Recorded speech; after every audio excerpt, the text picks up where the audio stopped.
Yes, hello. Saving for retirement. I've said it several times before, but just to focus on the main things are pretty much that you should start to save when you get your first job, and you start and keep doing it. When you get a raise, you should put the raise into your retirement, and also you shouldn't increase when your income goes up. You shouldn't increase your lifestyle spendings. Like a lot of people, I think, do that wrong. They just they get a raise and they just spend it, they consume it, and long term it's a, I would say it's a mistake and it hurts.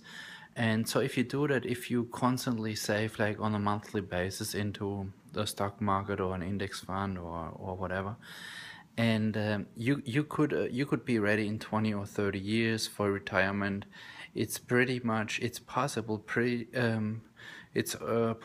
to retire much earlier than you think if you're focused on it, and that makes life much easier.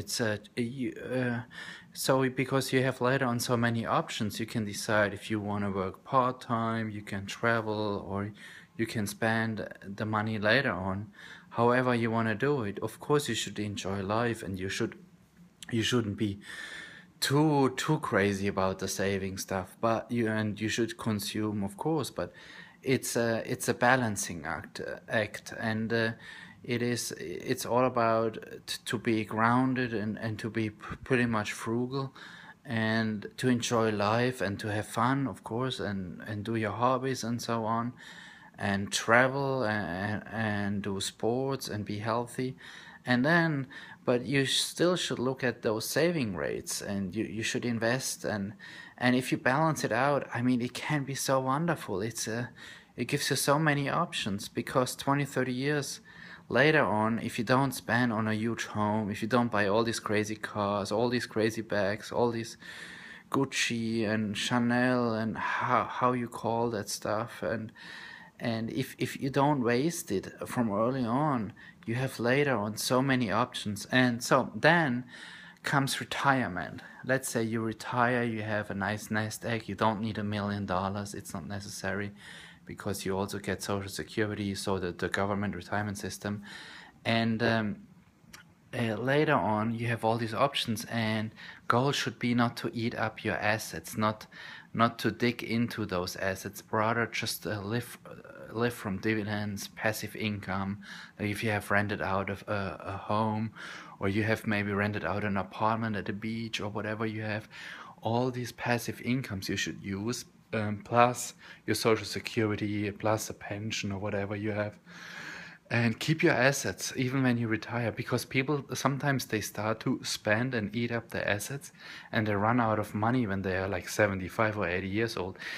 That is also a very dangerous thing. You should be careful with your financial assets even when you are in retirement. You may live much longer than you think. People get older, and so to summarize it, like, try to be from early on pretty frugal, and try always to save and put some money away, invest it very smartly, have some cash somewhere on a CD or so for an emergency, and then invest, and then still enjoy life, and later on just live from your passive income sources like dividends and so on, and don't take the financial assets you have saved up all over the decades, don't take them away. And you also can inherit and give your kids or family members, or a loved one later on, in your last will. You can also, the financial assets you should still protect even when you're retired. That's what I mean. And yeah, that's all for today. Okay, bye.